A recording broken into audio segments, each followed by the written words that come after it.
Não, agora sim. O link da gravação, ela tá vindo para mim no dia seguinte, então assim que eu recebo, eu já disponibilizo para vocês via o link no YouTube. Então, qualquer dúvida que vocês queiram, se vocês quiserem voltar, eu pedi para todos os professores também fazerem isso, disponibilizar para vocês o vídeo da gravação. Sim, vocês podem inclusive rever a aula para vocês estudarem algum ponto que ficou pendente, alguma coisa. E eu pedi para eles fazerem daí a revisão. A prova de vocês, a orientação que a gente recebeu é que ela vai ser realizada na mesma plataforma que é realizada a dos alunos que estudam via EAD da faculdade. Então, não vai ser uma plataforma fora, vai ser dentro do AVA mesmo, vai ser disponibilizado um link para vocês acessarem. A princípio, a informação que a gente recebeu é que esse link vai ficar no dia da prova disponível por 24 horas, tá? Mais informações que eu tiver no decorrer ainda dessa semana, que eles ficaram de mandar um tutorial explicando passo a passo, como que a gente vai alimentar esse sistema, como que vai funcionar tudo, eu passo daí para vocês lá no grupo, tá bom, gente? Então, a princípio, nossa semana de prova vai ser na semana do... Opa, do dia 20 ao dia 24 de abril. Então, essa que vai ser a semana de prova. E na semana que vem, nós teremos atividades de revisão, os professores vão dar aula de revisão. Outro comunicado também que a gente recebeu hoje é que está previsto o retorno das nossas aulas para o dia 4 de maio. Então, assim, qualquer outra informação que eu venha a ter, eu coloco no grupo do WhatsApp, é que assim, para mim fica difícil às vezes entrar em alguma aula de vocês para conversar, porque quando eu não estou em aula com vocês, eu estou em aula com o primeiro. Então, às vezes eu não consigo, por isso que eu não entro na aula para dar comunicado para vocês, viu, gente? Mas então, semana que vem, daí a gente faz a revisão do conteúdo da prova, do conteúdo que vai ser ministrado de prova para vocês. E a prova, ela vai ser aplicada do dia 20 ao dia 24. Tranquilo, gente? Alguma dúvida?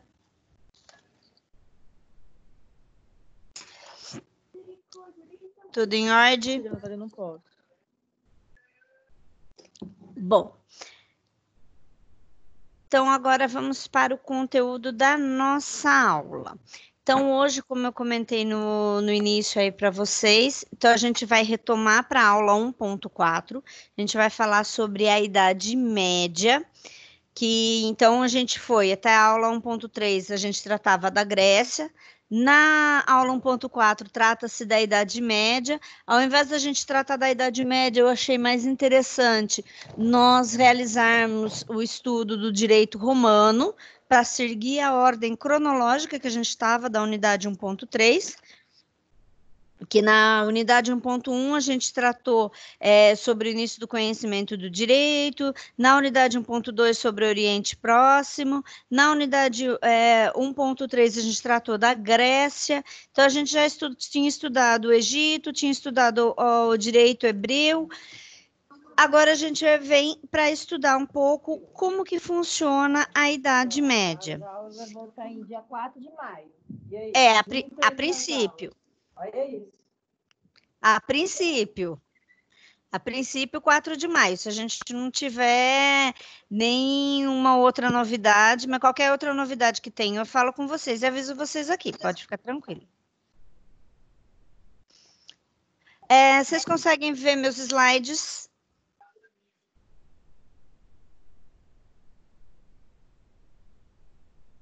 Todo mundo está vendo? Sim? Boa noite. Sim. Boa noite. Sim, beleza. Bom, então, primeiro vamos entender como que se forma a divisão nossa de história. Primeiro a gente tem uma divisão de história e pré-história. Então, tudo que é pré-história é tudo que acontece antes do homem aprender a escrever. Quando o homem aprende a escrever, é que começa a história. A história ela é dividida em 4... Oi. Não? A história é dividida em 4 períodos: em Idade Antiga, Idade Média, Idade Moderna e Idade Contemporânea. A Idade Antiga foi o que nós estudamos. Então, na Idade Antiga, nós temos o povo egípcio, o povo hebreu, o estudo do direito da Mesopotâmia, o estudo do direito da como que funciona a filosofia, o direito na Grécia. E, por fim, encerramos a Idade Antiga com a queda do Império Romano, que acontece em 476, no século V depois de Cristo. Aí nós vamos agora, que é o que a gente vai estudar, a Idade Média. A Idade Média, ela durou 1000 anos. Ela vai do século V até o século XV. No século XVI, inicia-se a Idade Moderna, que termina com a Revolução Francesa em 1789. Aí inicia-se a Idade Contemporânea, que é o que nós estamos vivendo. Primeiro vamos entender, não é a idade, as pessoas que estavam vivendo nesses períodos, nessas épocas, elas não tinham noção de que nós estamos vivendo na Idade Antiga ou na Idade Média, como que, para ficar mais fácil, o estudo da história ficou delimitado, dividi-lo em períodos, e isso aconteceu lá no século XIX. Então, como que funciona essa história da Idade Média? A Idade Média ela é dividida da seguinte forma: inicia-se a Idade Média com a queda, com a invasão de Roma. Um minutinho só.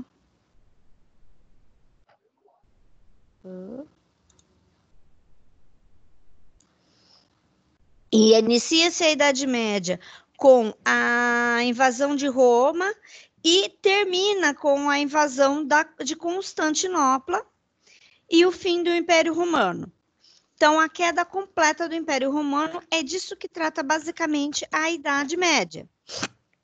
Só que a Idade Média ela também divide-se em 2 períodos. Deixa eu ver quem está querendo entrar.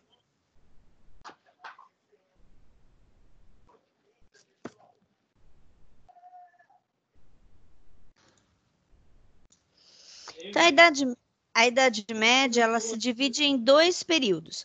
O primeiro período que eu tenho é o período da Alta Idade Média, que ele vai do século XV até o século X. O segundo período da Baixa Idade Média, ele vai do século XI até o século XV. Nesse início do século V ao século X, eu vou ter a transição entre o direito romano para o direito do feudalismo. Opa.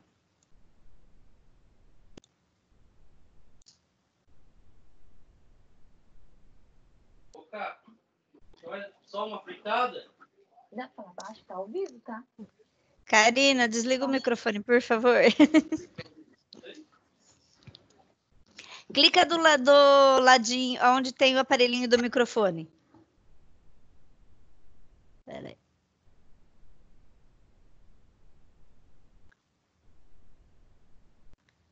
Pronto.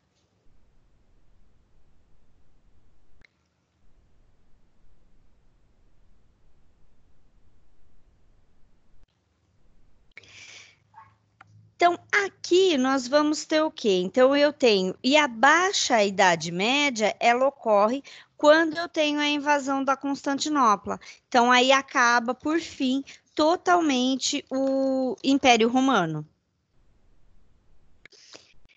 Como que funcionava se dividisse esses considerados bárbaros que invadiram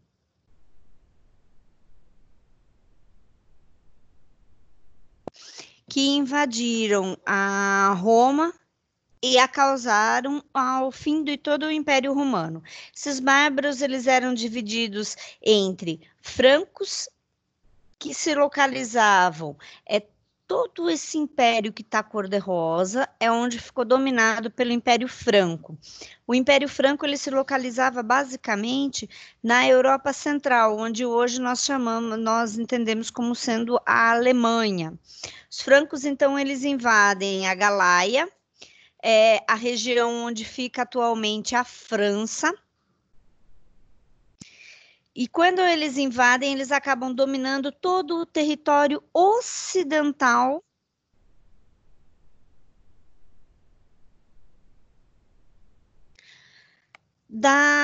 de Roma. Esse domínio que eles têm, esse crescimento desse povo, ocorre quando Clovis ele vai unificar todas as tribos. Então, as tribos dos bárbaros, elas eram compostas não só pelos francos, mas eu tinha os francos, eu tinha os bizantinos, eu tinha os árabes. Desculpa, gente, estava admitindo a Lula. Então, esse crescimento, e o que, que acontece? Ele realiza o o reino dos francos, representado pelo seu rei Clovis, ele realiza uma aliança com a Igreja Católica e se converte ao cristianismo. Quando ele se converte ao cristianismo, é que ele consegue atingir uma força para os povos bárbaros e, com isso, ele consegue ampliar a dominação para de todo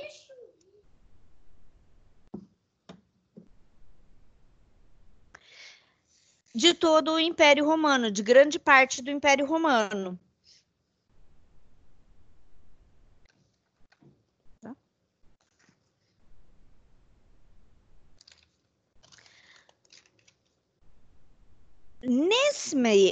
Enquanto Franco estava dominando aquele lado do Império Romano, do outro lado, na outra extremo de Roma, nós temos Carlo Magno. Carlo Magno era filho de Pipino e ele herdou o trono em 768.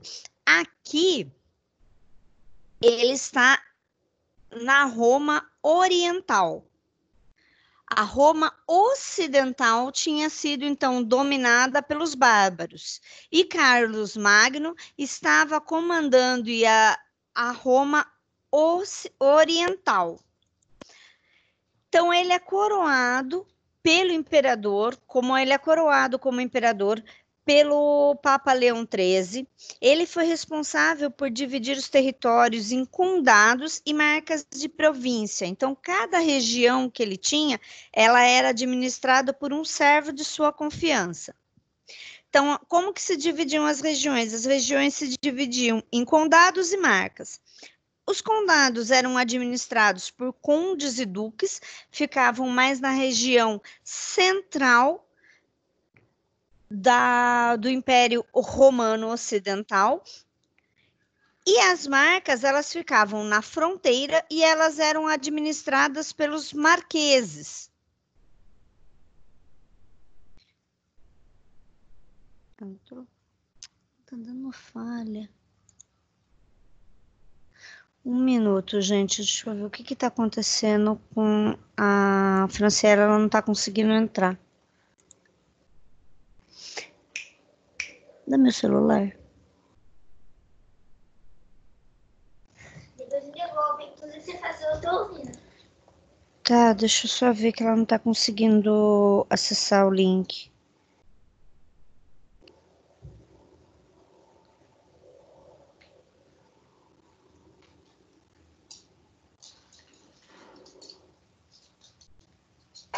Um minutinho só, gente. Cadê?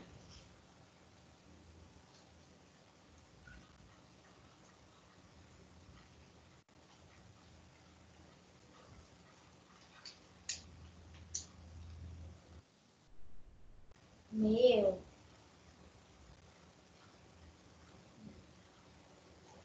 Tá digitando. Eu ouvi tudo isso aqui, é bom.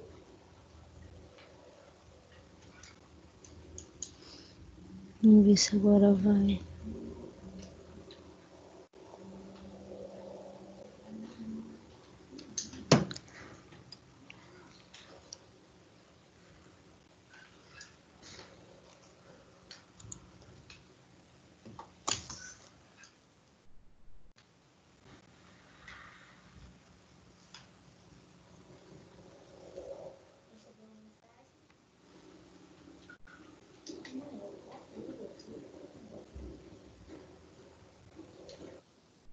Nossa, o que você tá digitando aí? Tô tentando fazer uma aluna entrar. Tá surpresa que eu tô ouvindo tudo? Agora foi. Beleza. Desculpa, gente, que estava com problema para fazer o ingresso da Franciele. Pronto. Então, retomando. Então, nós temos, nesse momento, o Império Romano, então ele era dividido. Lembra-se que eu tenho o Império Romano Oriental e o Império Romano Ocidental. O Império Romano Oriental, ele acabou de ser dominado pelos bárbaros. Então, os bárbaros de Franco dominaram todo o Império Romano Oriental. Em contrapartida, a gente continua com o Império Romano Ocidental. Lá no Império Romano Ocidental, quem era o imperador era Carlos Magno, que então foi coroado como imperador pelo Papa Leão XIII. Ele foi responsável, então, por dividir daí o território que cabia a ele, que estava sob sua administração. Então, ele dividiu esses territórios em condados, marcas e províncias. Os condados, sei lá.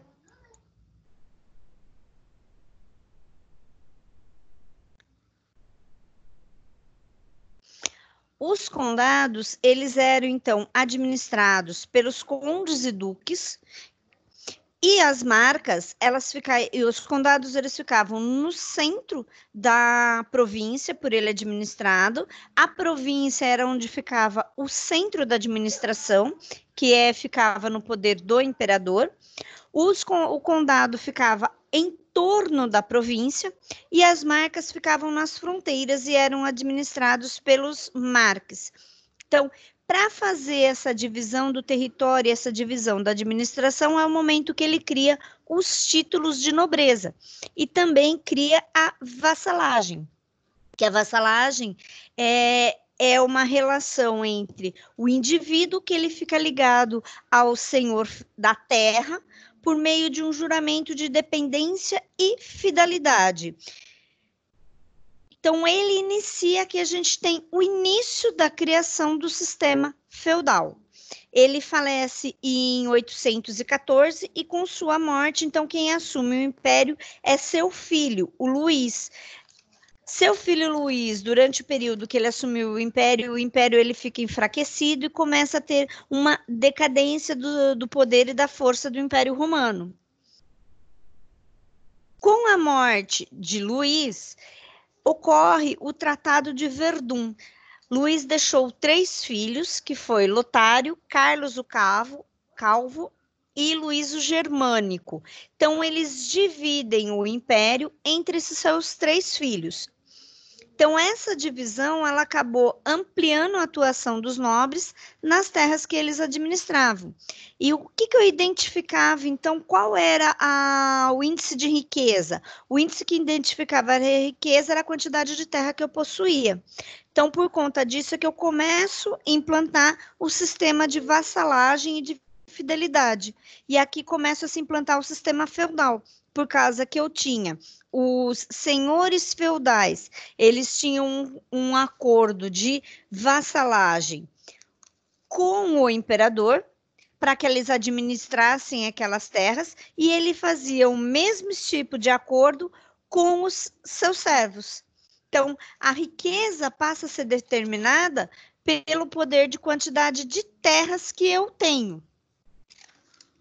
E o direito feudal, ele acaba se dividindo, ele forma-se um direito romano-germânico. Por quê? Porque eu tenho os direitos que são dos bárbaros, que é o direito germânico, e o direito comum, que é o direito romano e o direito canônico. Então, o direito feudal, ele na realidade, ele acaba mesclando essas três origens do direito.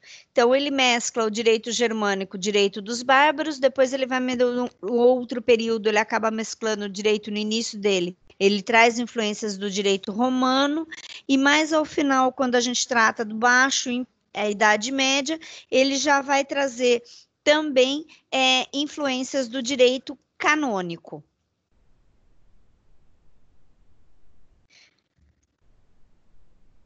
E como que se dava, como que se formava esse sistema feudal? O sistema feudal, ele era totalmente hierarquizado. Então, eu tinha uma sociedade que ela era controlada pelo senhor feudal.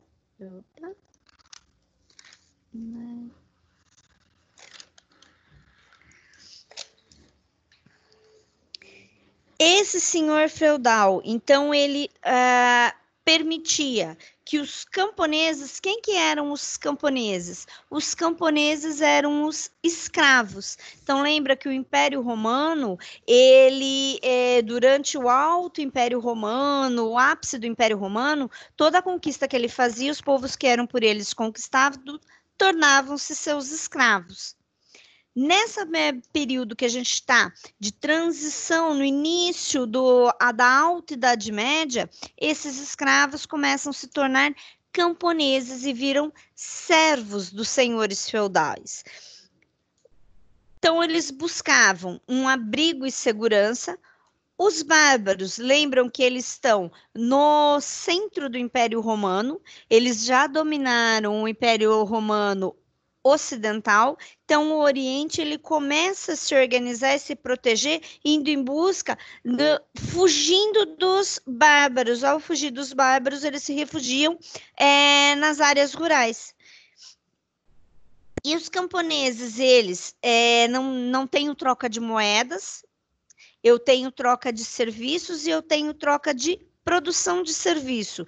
Eu começo a desenvolver aqui o escambo, que é o início que a gente tem do direito comercial. Então, eu tenho o escambo, que é a troca de mercadorias. Então, você tem uma cabra, eu tenho um saco de cereal. Então, quantos sacos de cereais você me dá em relação para ficar com a minha cabra? Então, isso é o escambo, era a troca de mercadorias que ocorriam. Mas esse mercado, essa atividade comercial, ela é muito pequena ainda, ela é muito pobre nesse início da Alta Idade Média. Mas mais para frente, quando a gente vai tratar mais da Baixa Idade Média, ela vai ter uma participação muito mais importante, muito maior, e aí a gente vai ter realmente o início do direito comercial, que a gente vai terminar falando dele no final da aula de hoje. Então, os senhores feudais, eles se propunham: vocês trabalham para mim, em contrapartida, vocês podem usufruir da minha terra, e vocês terão proteção e terão armamento. Para que isso tivesse validade, eles tinham que fazer um juramento de fidelidade. Esse juramento ele era feito sobre a Bíblia ou sobre relíquias sagradas. E esse compromisso, ele se finalizava com um beijo entre o senhor feudal e o cavalheiro que ia se tornar o seu servo. O senhor feudal, ele gozava de imunidade fiscal e judiciária, ele que administrava a justiça dentro dos seus domínios, dentro da sua área. Aqui nessa imagem, aqui a gente tem como que se formava. Então, eu tenho o castelo aqui no meio, era onde ficava, onde residia o senhor feudal. Nas casinhas que tem aqui ao lado, era onde ficavam os seus servos. Depois tem um outro slide que eu vou detalhar o que era, como que funcionava cada uma dessas áreas. Então, como que se estruturava a sociedade nessa época do direito feudal? A sociedade ela era hierarquizada, onde no topo da sociedade eu tinha o senhor feudal, que o senhor feudal, então, ele era o dono da terra e ele também era o dono do servo. Ele detinha, então, o poder militar, ele detinha poder político e poder judiciário da sociedade. Então, ele que controlava totalmente a sociedade. Abaixo dele tinha o clero, que era composto por membros da igreja. O clero se dividia entre o alto clero e o baixo clero. O alto clero era composto pelo papa, por bispos e pelo abade, que eram considerados membros da nobreza feudal e tinham grande influência sobre o senhor feudal. E o baixo clero já eram membros que não eram ligados à nobreza, eles já eram responsáveis por cuidar e atender aos servos. E eles eram os padres e os vigários.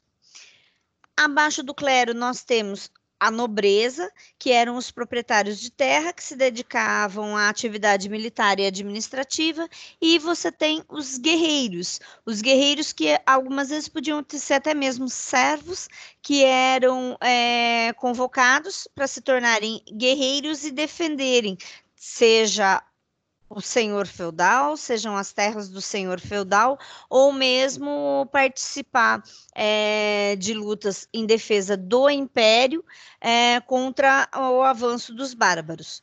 Os servos, eles eram os camponeses que trabalhavam na terra em troca de abrigo e proteção. Grande parte desses servos eram antigos escravos na época do Império Romano. Agora que eu comentei com vocês, e como que se dividia esse sistema econômico. Então, aquele que eu tinha o desenho lá para vocês. Então, eu tenho o castelo, que é onde ficava o senhor feudal. Além do castelo, eu tenho o que se denomina manso senhorial. Esse manso senhorial, ele correspondia a pelo menos metade das terras produtivas que o senhor feudal tinha. Tudo que era produzido ali era feito plantação pelos servos. Os servos, eles tinham que trabalhar no manso senhorial de 3 a 4 dias, pelo menos. Tudo que eles produziam nesse manso senhorial pertencia ao senhor feudal. Depois do manso senhorial, aqui vocês veem que eu tenho, aqui no meio é a água, é o rio. Então, essas áreas, elas ficavam geralmente próximas de rios, próximas de lagos, justamente para poder facilitar a realização da atividade rural. Depois eu tenho o manso servil, essa área que também é próxima da água. Esse manso servil era o que cada servo recebia. Então, ele ia receber uma gleba dessa terra. Aqui eu tenho aqui um manso servil de um servo só. Então, nessa parte, tudo que ele produzia era destinado para o sustento do servo e da sua família, só que parte dessa produção, ela também tinha que ser repassada para o senhor feudal, por conta de várias obrigações civis que o servo tinha que ter. Depois a gente vai especificar cada uma das obrigações que existia. Eu tinha, além disso, eu tinha o manso comunal. No manso comunal, aqui eu tinha área de pastagem, eu tinha área de moinho, eu tinha área de lenha. Então, eram locais que eram de uso comum entre o senhor feudal e o manso servil. Aqui para baixo, ficavam então as casas dos servos. Eu sempre dentro da propriedade do senhor feudal existia sempre uma igreja. Aqui ao lado vocês veem os bosques e florestas eram somente utilizados pelo senhor feudal, era onde ele poderia realizar a prática de caças. Então, essa que era a divisão do sistema econômico feudal. Então, eu tinha esse sistema, essas áreas, ela era em decorrência de um contrato de vassalagem que existia entre o senhor feudal e o imperador, e do contrato de vassalagem que tinha entre o senhor feudal e o manso senhorial. E o manso senhorial, não, desculpa, e os servos. E em relação às obrigações, quais eram as obrigações feudais que existiam? As obrigações feudais a gente pode considerar o início do nosso direito tributário. Então, eles tinham obrigações ou referente como se fosse impostos ou obrigações de taxa. Então, semelhante ao que nós temos, antecipando um pouquinho, que vocês não tiveram ainda direito tributário, quando a gente fala em tributos, então os tributos eles podem se classificar como impostos, taxas, contribuições de melhoria, empréstimo compulsório. Quando eu trato de impostos, eu não tenho uma destinação. Então, você paga o imposto o IPTU, o Imposto sobre Propriedade Territorial Urbana. Esse valor que você paga para o IPTU, não necessariamente ele é destinado para cuidar do município. Esse valor ele vai ser agregado ao orçamento para custear todas as despesas existentes dentro do município, dentro do estado, dentro da União. Já quando eu me refiro ao pagamento de taxa, quando eu falo de taxa, eu me refiro a uma prestação de serviço determinada pelo Estado. Então, eu pago a taxa de água e esgoto. Esse valor que eu pago de taxa de água e esgoto é para prestação de serviço de água e esgoto. Então, aqui a gente começa a ter a figura de taxas e de impostos. A corveia, que era uma das primeiras obrigações que tinha dos servos para os senhores feudais, era justamente o trabalho gratuito que era realizado no manso senhorial, que lembra que o manso senhorial é aquela área que a gente viu aqui que pertence ao senhor feudal e que o servo era obrigado a trabalhar de 3 a 4 dias nessa área do manso senhorial e tudo que era produzido nessa área pertencia ao senhor feudal. Então, esse trabalho realizado de 3 a 4 dias nesse manso senhorial pelo servo era o que se chamava na época de corveia. E a talha? A talha, lembra que eu comentei com vocês que aqui o manso servil era a área que era destinada para o servo. Nessa área, o servo poderia plantar, poderia produzir, poderia criar seus animais.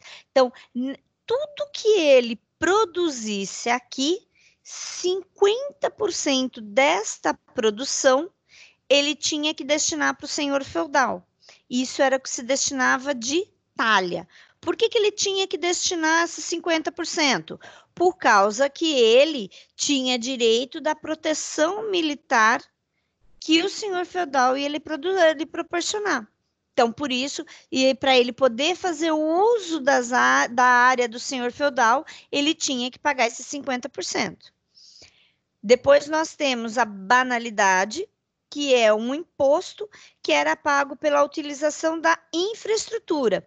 Então, a talha era simplesmente tudo que ele produzia, ele tinha que pagar por causa que ele podia para fazer o uso. E a banalidade? Então, lembra que aqui ele pode fazer o uso do manso comunal. Então, ele podia fazer o uso do pasto, ele podia fazer o uso do moinho, ele podia fazer o uso do celeiro, ele podia fazer o uso do forno. Então, para ele fazer o uso dessa estrutura que o senhor feudal proporcionava, ele tinha que pagar a banalidade. Pois eu tenho a captação. A captação era uma taxa que era paga por cabeça. Então, cada pessoa que morasse na casa do servo, ele tinha que pagar uma taxa para que essa pessoa morasse na casa. Então, essa taxa ela era paga por cada elemento que habitasse dentro do feudo do senhor feudal. Depois, o censo era semelhante ao imposto de renda que nós temos, era um pagamento anual feito pelo uso da terra. Então, para eles poderem utilizar a terra do senhor feudal, eles tinham que fazer o pagamento do censo. A mão morta era um tributo que ele era pago, morreu o chefe da família.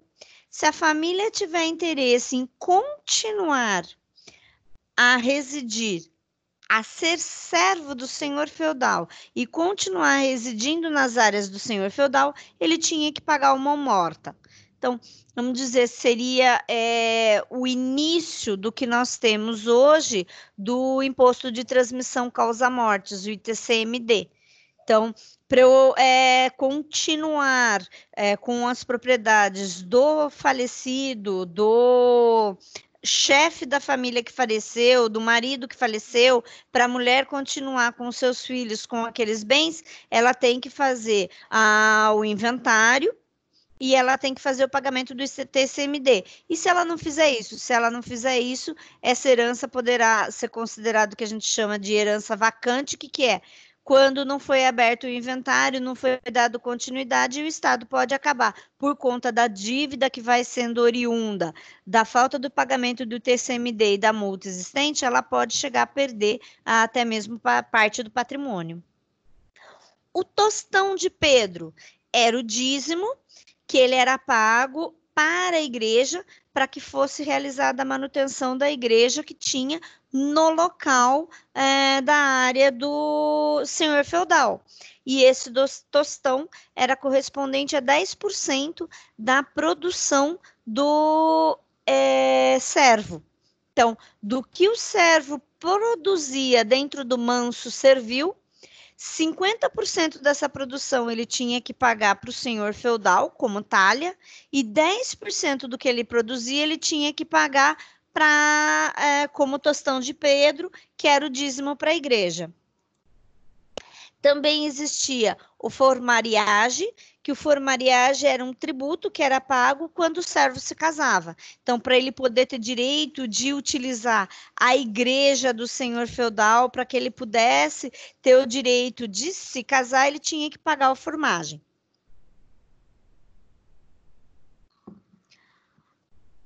A albermagem, ela era a obrigação que o servo tinha de hospedar o senhor feudal.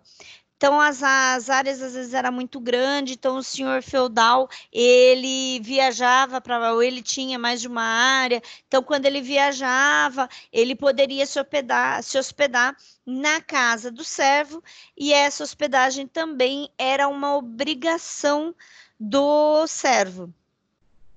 A núdova, ela era a obrigação de trabalhar no reparo do castelo, das torres, dos muros, em qualquer obra que fosse necessária para a defesa da terra. Então, qualquer obra que fosse obrigatória ser realizada, o servo tinha que trabalhar nessa obra, era a obrigação que ele tinha por fazer uso da área do senhor feudal. A taxa de justiça, ela só era paga quando tivesse uma discussão, quando tivesse alguma infração que foi cometida. Então, aí eu tinha o pagamento da taxa de justiça. Essa taxa resultava na possibilidade do julgamento, que era realizado dentro de um tribunal, e esse tribunal ele era presidido pelo senhor feudal. E como que eram as normas que regiam esse tribunal? As normas que regiam esse tribunal, ela era baseada no direito consuetudinário. O que é isso? Então, eram normas que elas eram baseadas no costume da região e elas eram transmitidas de pai para filho. Ao contrário do que acontecia anteriormente pelo direito romano, onde eu vou ter que todas as normas, elas já estavam, lembra que em Justiniano a gente viu, eu vou ter a codificação já nessa área direito feudal, eu não tenho essa codificação. Por quê? Porque aqui parte dessa região que já estava bem avançada com as obrigações feudais, elas se encontravam na área dos campos e elas se encontravam muitas vezes já misturada com o direito germânico, que o direito germânico era um direito consuetudinário, ele não era como estruturado como o direito romano. Tranquilo, gente? Posso falar? Pode, deve. Pode me interromper.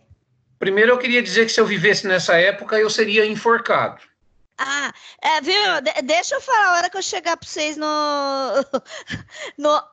alto Idade Média, que a gente falar sobre as penas do direito canônico, aí você vai ver, tudo nós estava morto.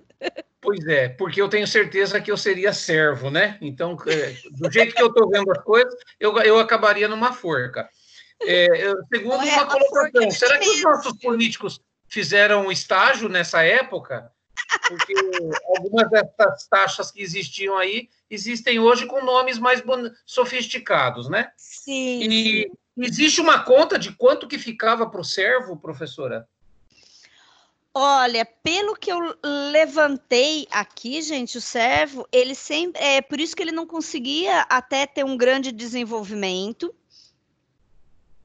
Por isso que ele não conseguia ter um grande desenvolvimento conseguir sair da situação de servo, justamente por causa que mais de 60% do que ficava, mais de 80% do que ele produzia, ficava na mão do senhor feudal e na mão da igreja. A igreja ela tem uma participação muito grande dentro do período do sistema feudal. Dentro da Idade Média, ela se amplia cada vez mais, tanto que a hora que a gente entrar na parte da Idade das Trevas, que a gente vai falar, que é no momento da Alta Idade Média, ele é totalmente dominado pelo direito canônico, que ele é totalmente dominado pela Igreja. Então, assim, e também existia muito misticismo. Eles eram pessoas que não, ao contrário do que acontecia com os gregos, que lembra que na Grécia se defendia que você devia conhecer seu direito, que você deveria expor seus pensamentos. Aqui não. Aqui eles eram contra isso. Eles queriam abolir, queriam que as pessoas não se posicionassem, só ficassem, então que o servo simplesmente ficasse lá trabalhando na área e que ele não tivesse acesso a conhecimento e a informação nenhuma. Aqui, nesse setor que a gente está mais na região que foi dominada pelos bárbaros. Então, por isso que eu comentei que eu gosto de fazer uma alusão ao que a gente tem, porque muito do que foi criado, seja na civilização antiga ou seja no direito romano, ele acaba dando origem para o direito que a gente vê nos dias de hoje. A gente segue a influência muito forte do direito romano, do direito medieval. Eles influenciam demais. Agora que eu vou começar a falar a partir de agora com vocês é do direito comercial, que ele nasce no direito na Idade Média. Até então, até agora, em momento nenhum eu falei com vocês sobre direito comercial. A única coisa que eu falei, eu só falei de direito civil e direito penal, mas nada. Nem de direito do trabalho, porque direito do trabalho, a gente vai falar de direito do trabalho pós-Revolução Francesa. Até 1789, direito do trabalho não existe. A gente só vai entrar em direito do trabalho quando a gente falar de idade contemporânea. Isso é coisa, direito do trabalho é coisa nossa. Nós estamos vivendo na idade contemporânea. Então, antes disso, não existe direito do trabalho, você só tem trabalho forçado, trabalho escravo, trabalho obrigado, trabalho como servo. Era só essa figura que existia. E o servo, ele trabalhava simplesmente para poder ter o pão, para poder ter segurança, para poder ter uma subsistência. Era a troco disso que ele trabalhava. Então, ele nunca ia acabar saindo da situação daquela vidinha que ele tinha. Não existia nenhuma possibilidade disso acontecer.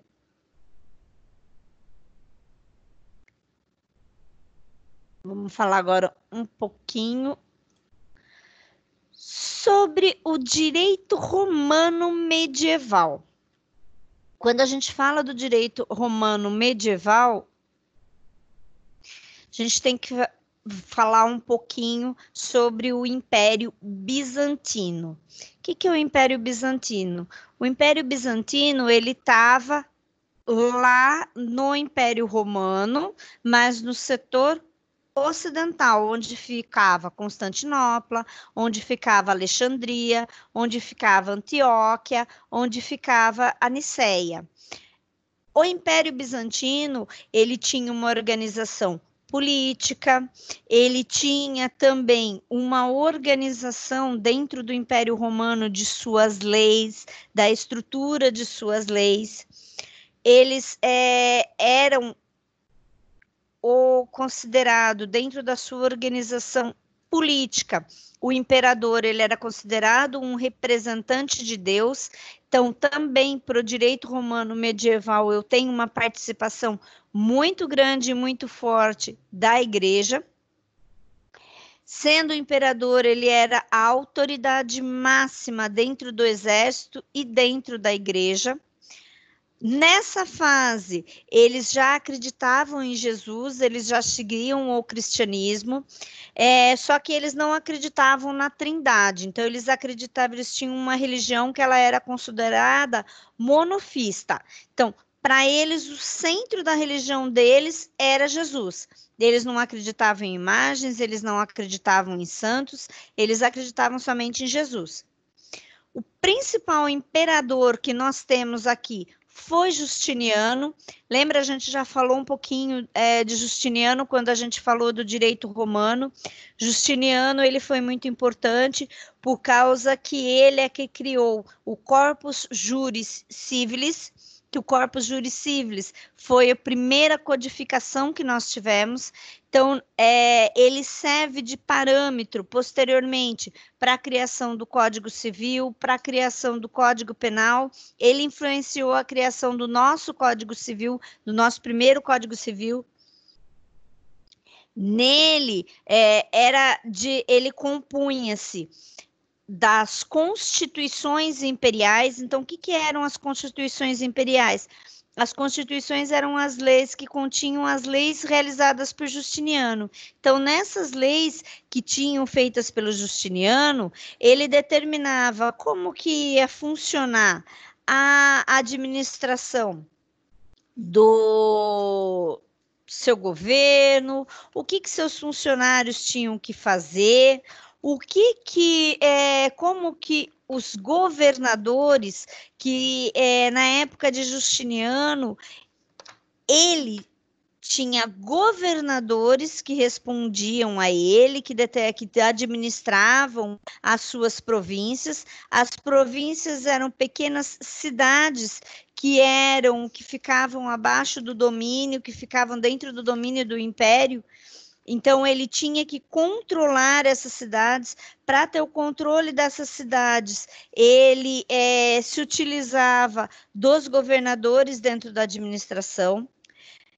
Então, ele foi responsável. Os bárbaros, eles começam a tentar invadir também a região de Alexandria.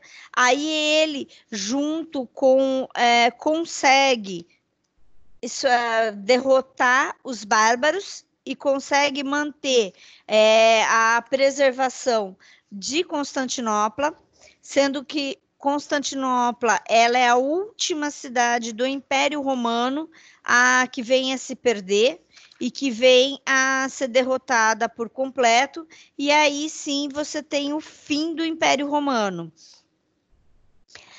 Então, a decadência do Império Bizantino, ela se dá justamente com a morte de Justiniano. Aí os bárbaros se aproveitam da morte de Justiniano para iniciar os ataques dos povos romanos, do povo romano. Esse ataque, o povo romano acaba ficando preso somente na Constantinopla e eles conseguem dominar toda a região que existe em torno de Constantinopla. O fim do império se dá com o domínio total de Constantinopla e a queda por completo do Império Romano. Mas o Código Juris Civilis continua se mantendo. Peraí, deixa eu sair daqui. Aqui a gente termina a Alta Idade Média.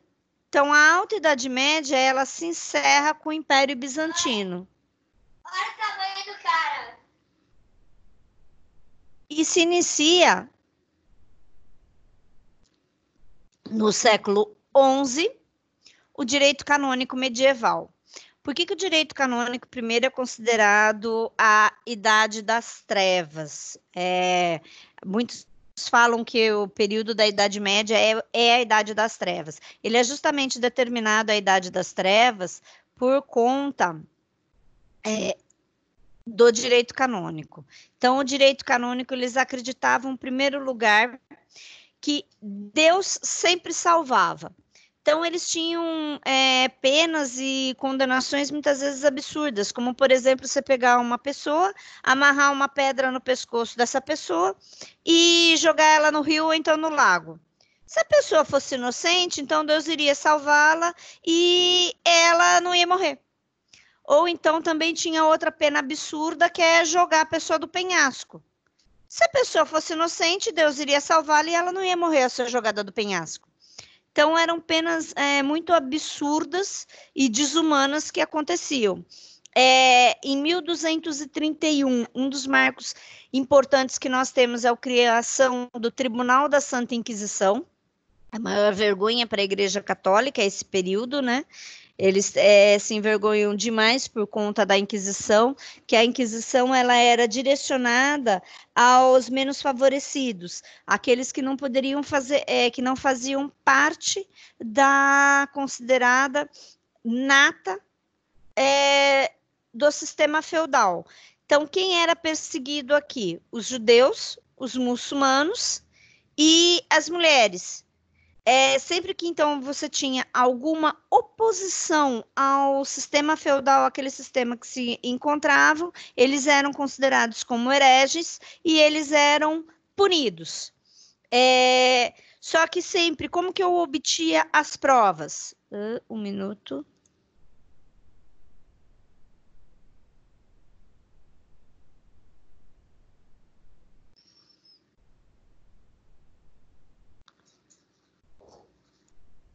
As provas elas eram obtidas sempre por meio de tortura. Aqui ao lado, vocês têm a pena do...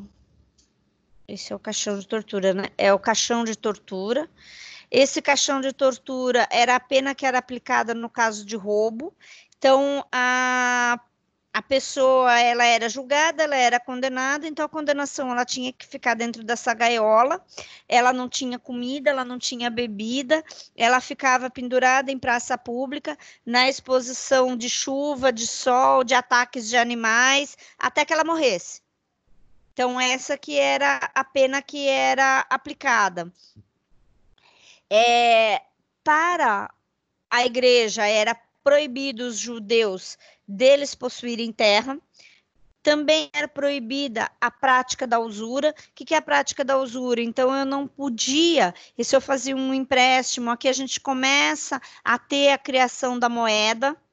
Então, se eu fazia um empréstimo em dinheiro para você, eu não podia cobrar juros desse empréstimo. Essa cobrança de juros era denominada como a usura e ela era como uma proibição da igreja. Além dessa prática, você tem também, com isso, os judeus começam a iniciar um trabalho mais comercial. Então, eles começam a ir em busca. O que a gente chama, aqui no Brasil, a gente chamou de mariatres que tinham, que eram os mascates, que eles vendiam de porta em porta, que eles tinham os carrinhos e vendiam suas coisas, os produtos que eles fabricavam, eles vendiam na rua. aqui eu tenho o início dessa prática comercial e ela era realizada pelos judeus. Por isso que depois, quando eu tenho mais para frente a abertura do comércio marítimo e o acesso dos judeus pelo mundo inteiro, muitos até vieram para cá. Quando eles vêm para cá, por isso que a grande maioria dos judeus que vieram para cá, para o Brasil, que vieram para a América do Sul, para a América Central, eles acabam iniciando, dando continuidade nos trabalhos que eles executavam lá, que era o trabalho comercial, que era o trabalho de venda de produtos. Justamente por quê? Porque lembra que aqui, na Idade Média, o que era considerado como riqueza? Eram terras, e eles eram proibidos de terem terras.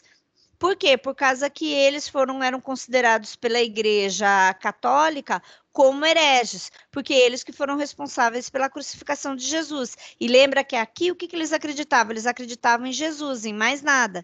Então, como eles que foram responsáveis pela crucificação de Jesus, então eles não tinham direito a ter terras. Também, aqui, eu tenho como a aplicação de pena no caso de aborto ou no caso de adultério. Uma das aplicações da pena que tinha era um aparelho que ele era chamado de extirpador. Então, ele era um aparelho de ferro, ele era esquentado até ficar em brasa. A hora que ele ficasse em brasa, eram cortados os seios da mulher.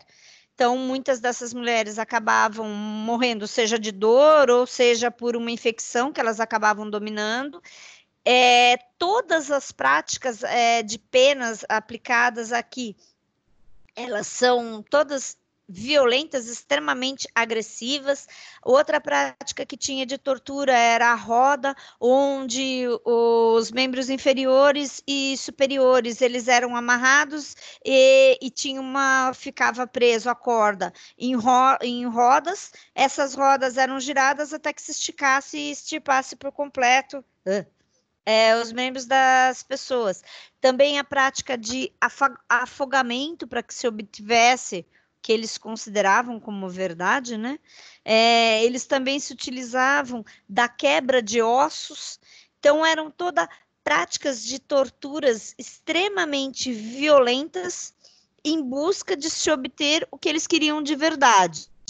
E na grande maioria das vezes, se o acusado não morresse durante a tentativa de obtenção de provas, ele morreria na condenação posteriormente, porque ele acabaria confessando e ele também ia ser condenado à pena de morte.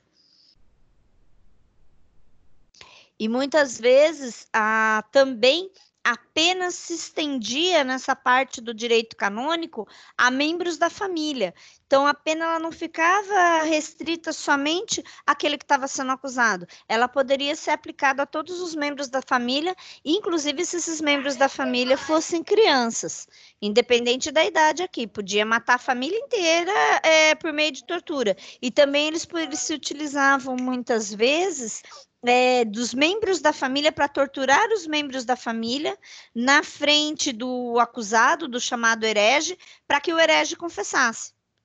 Então, justamente por causa do período da Baixa Idade Média, desse período do direito canônico, o ápice que a gente tem são as fogueiras, que eram realizadas para a condenação das chamadas bruxas.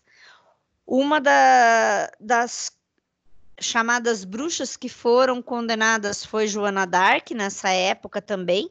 Ela foi condenada pelo Tribunal da Santa Inquisição, justamente por causa que ela já defendia, naquela época, uma tentativa de se igualar o direito de homens e de mulheres. E ela queria poder participar do exército justamente por conta disso. Dessa tentativa na busca de se igualar os seus direitos, que ela foi considerada como uma bruxa e foi levada para a fogueira. Então, é um período, eu confesso que o que eu pesquisei de material aqui, gente, a gaiola é o mais leve que tem, tá? Para colocar de imagem, porque as outras não dá para colocar as imagens aqui. Existem ainda um dos sistemas utilizados como um instrumento de tortura na Espanha.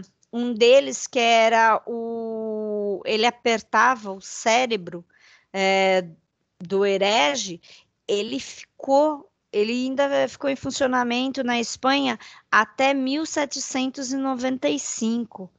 Então, assim, são coisas absurdas, são penas que um período da história que a gente vê em filme e acha que é impossível de ter acontecido, que é surreal a maneira como eles atuavam.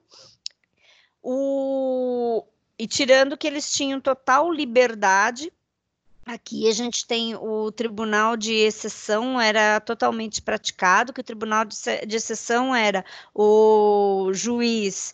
Então, ele julgava, ele acusava e ele aplicava a pena.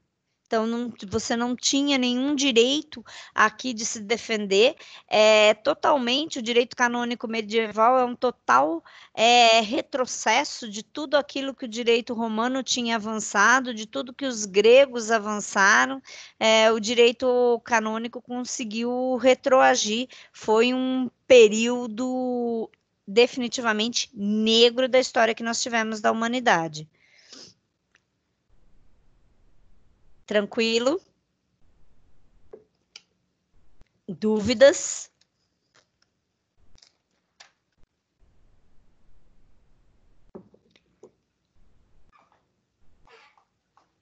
Aí nós vamos ter o início do direito comercial. O que consiste o início do direito comercial?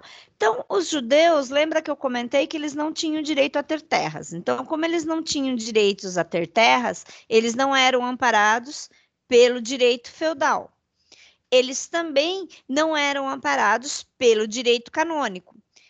Então, eles começaram a construir um direito autônomo, um direito apartado, um direito separado, que era aplicado só para ele, na realização dos comércios que eles faziam.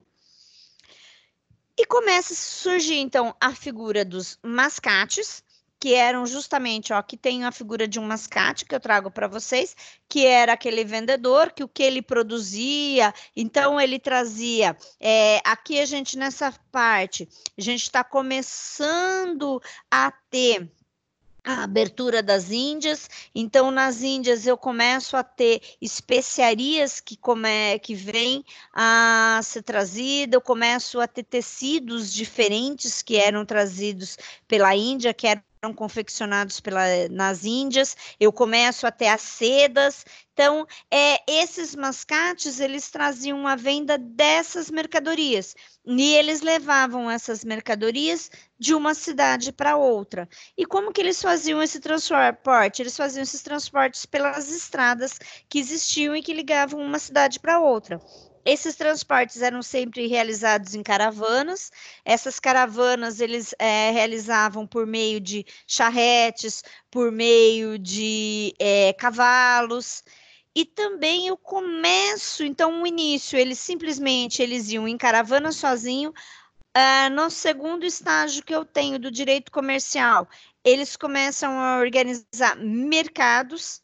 Nesses mercados, então, eles montam tendas, essas tendas ficavam ao ar livre, e essas tendas onde ocorriam a venda e a comercialização dos produtos. Então, eram as primeiras feiras que se tem notícia.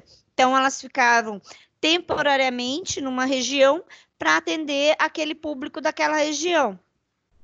Com a evolução desses serviços, eu começo a ter alguns produtos que começam a ter uma necessidade cotidiana, constante dentro daquela região, e esses judeus passam a construir lojas, mercados que ficavam fixos. Então, esses mercados, eles eram como se fosse uma feira coberta, e que tinham a função de uma venda constante, que acontecia dentro de um mesmo local.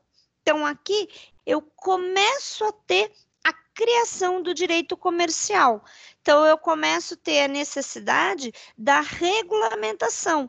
Então, eles começam a criar o seu próprio direito. Como que eu vou fazer essa venda? Então, como que eu vou fazer a comercialização desse produto? Você vai me pagar em dinheiro? Lembra que aqui, no início do direito feudal, eu começo com o escambo. Então, o escambo era a troca de mercadorias. Então, eu te trago uma especiaria, você me dá um cereal, você me dá um animal.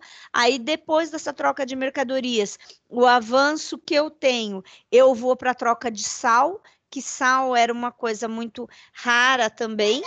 Daí que advém depois futuramente o nome de salário. E, por fim, o último estágio que nós temos é quando eu começo a ter a criação do dinheiro. Aí eu começo a ter as moedas. Então, eu começo a ter a troca por moedas. Então, essa aqui eu estou tratando do início da primeira fase do direito comercial. Só que aí, eu tenho, nesse meio de caminho, estão acontecendo as cruzadas, que as cruzadas, elas acontecem bem durante o direito canônico, que eram o exército representado pela igreja, que ele vai em busca da invasão de novas terras e de domínio de novas terras. E eles são derrotados pelos muçulmanos. E os muçulmanos começam a dominar toda a área das estradas. Então, para você chegar até as Índias, você tinha acesso somente, a princípio, pela primeira fase que a gente tem do direito comercial, os judeus só tinham acesso às Índias pelas estradas. Essas estradas passam a ser dominadas pelos muçulmanos. Aí, em contrapartida, começo a acontecer o quê? Eu começo a ter muito assalto, eu começo a ficar muito perigoso o acesso dessas estradas. Bom, então a gente tem que procurar outra forma para chegar até as Índias. A outra forma é justamente por meio do mar. Então, eu começo a iniciar agora o momento do ciclo marítimo. Então, nessa fase, eu inicio o ciclo marítimo. Então, para o meio do ciclo marítimo, eu vou sair eu vou até as Índias por meio dos mares. Só que para custear a criação, para custear a produção desses barcos, as viagens elas eram muito longas, então eu tinha que ter uma tripulação, eu tinha que ter mantimentos para essa tripulação. O que acontece? Eu preciso de um investimento. Então, para que tenha esse investimento, eu preciso organizar um financiamento. O que os judeus criam? O sistema bancário. Então, eles criam o sistema bancário. Uma que eu tenho a necessidade de enviar moeda para as Índias para fazer o pagamento. E torna-se inviável eu trabalhar com essas moedas, eu levá-las comigo. Então, como que eu vou me comprometer em fazer o pagamento? Eu crio o sistema bancário, eu pego o meu dinheiro, eu vou colocar no banco e o banco vai providenciar a remessa desse dinheiro para as Índias para o pagamento. Mas como é que eu vou garantir? Eu vou entregar? Que documento que eu vou entregar? O que eu vou comprovar que eu vou fazer esse pagamento? Surge-se a letra de câmbio. A letra de câmbio é um dos primeiros títulos de crédito que tinha. Então, a letra de câmbio, ela existe, está em vigor ainda, tá, gente? E os bancos fazem muito uso delas, principalmente quando a gente faz empréstimo, muitas vezes, o título que você assina em garantia do seu contrato, além de você deixar o seu patrimônio, dentro do contrato, se vocês lerem com bastante atenção, vocês assinam uma letra de câmbio em garantia. E a letra de câmbio é o quê? A letra de câmbio, então, eu estou assinando, dando uma autorização para que o banco possa fazer a remessa do pagamento.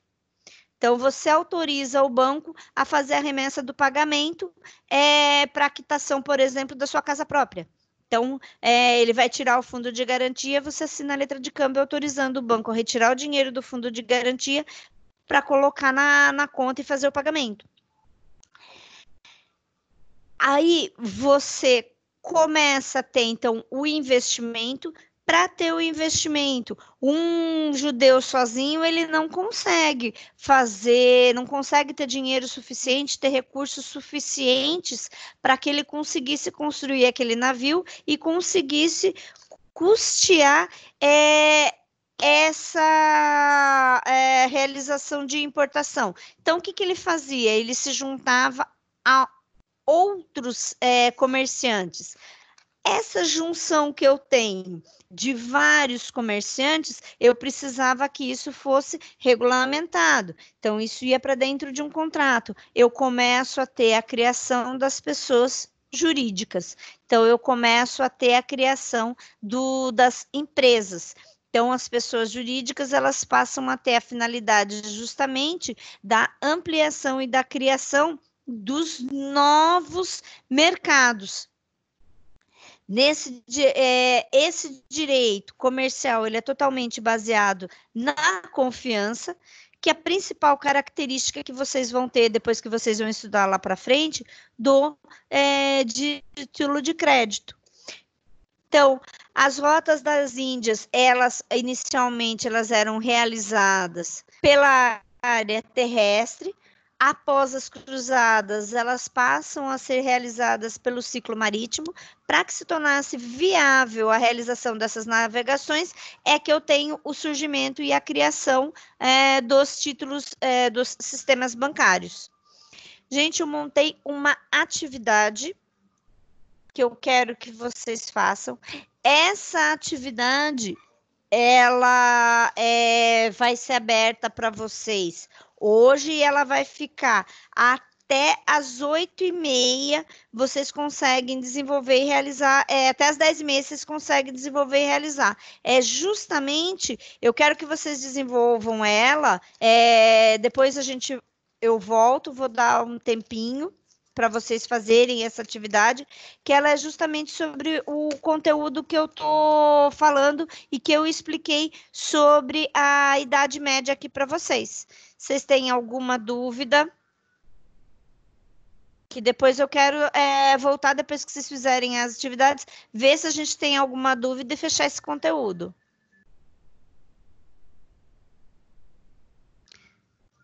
Tranquilo? Alguém tem dúvida? Esses slides que foram passados hoje estão no portal? Já estão lá no portal. Eu já disponibilizei para vocês lá no portal. Opa.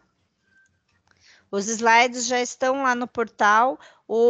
Só a gravação, que eu só vou conseguir, que nem estava explicando no início, eu só consigo disponibilizar a gravação para vocês amanhã, que está, pelo menos para mim, para alguns professores até eles comentaram que está vindo até mais cedo, mas para mim a gravação só está chegando no dia seguinte. Então, assim que eu recebo a gravação, aí eu consigo disponibilizar para vocês. Mas antes de eu receber, aí eu consigo fazer o download e converter para poder justamente disponibilizar para que vocês possam acompanhar e verificar a posteriori.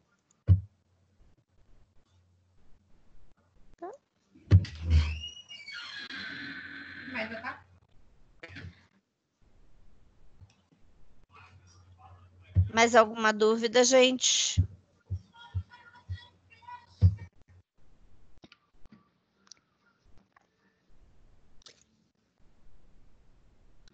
Por favor, vejam se vocês conseguem acessar.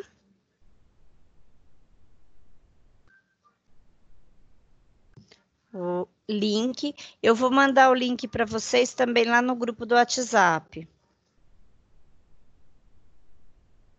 Deixa eu entrar aqui. Deixa sem som. Mãe, olha isso! 2!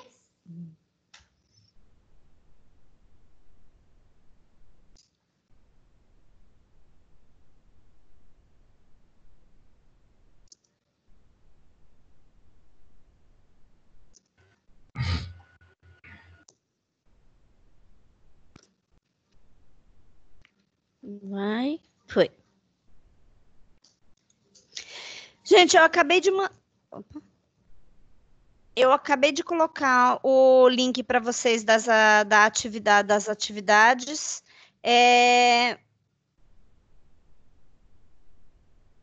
Simplesmente uma atividade dissertativa que vocês vão responder para mim. Depois daí a gente voltaria para a aula. Vocês acham que meia hora dá? Vocês conseguem?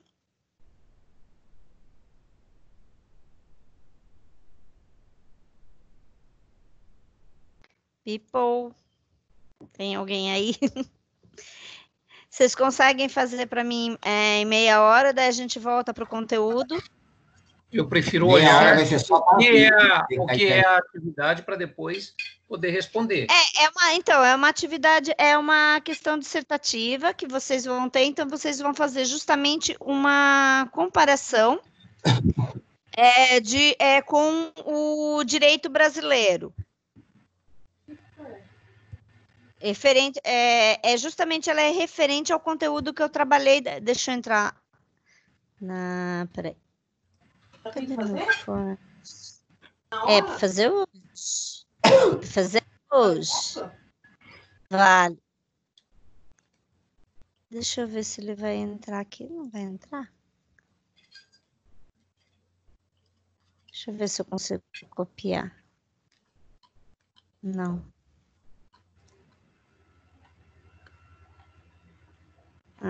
Não, ele não deixa.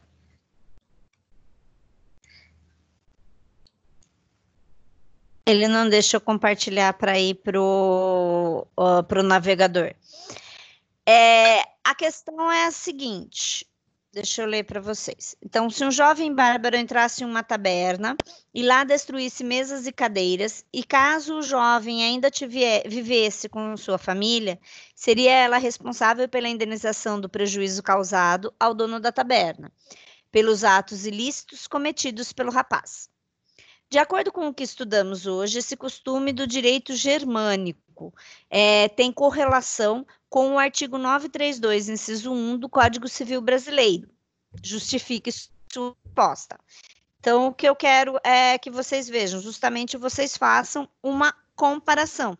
Que lembra que eu falei que o direito germânico, então, ele era baseado mais nos costumes que eles tinham, que eram passados de pai para filho. Então, de pai para filho, eles passavam. Então, o pai, ele era o patriarca da família, então ele era responsável por tudo que a família fizesse. Então, se o filho dele, é que eu estou colocando, o filho de um bárbaro, ele fosse lá e ele destruísse uma taberna inteira, o pai ia ser obrigado a ir lá custear e pagar pelo dano que ele causou. Então, era assim que funcionava o direito germânico. E nós temos no nosso Código Civil um artigo que ele tem, eu quero saber se é influência, se vocês acham que isso é uma influência do direito germânico e se a situação é parecida. É um texto dissertativo. Pode ser 40 minutos? Eu acho que é possível. É possível? Pode ser em 40 minutos, gente? Então, agora nós estamos... Sim, pode ser 40 minutos, acho que... Agora é 8, vamos colocar 8h30, 8h27, 8h30. A gente volta 9h10, pode ser? Pode ser. Pode ser? Então a Agora, gente volta 8h30, agora 8h30 nós voltamos, 10 para as 10? Ô, louco! Eu sou ruim de geografia. Tudo isso! Mas você vai escrever um TCC, então. É para escrever, é só para escrever uma posição, não é para fazer o TCC, não. Pode ser, então, 9h10? Pode, eu acredito que dá, sim. Até 9h10 vocês acreditam que dá ou precisa de um tempinho maior?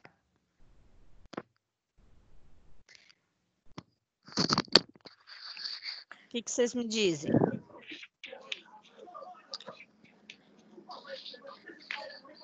Nove, 10 tá bom para todo mundo? Por favor, veja se todos estão conseguindo acessar o link.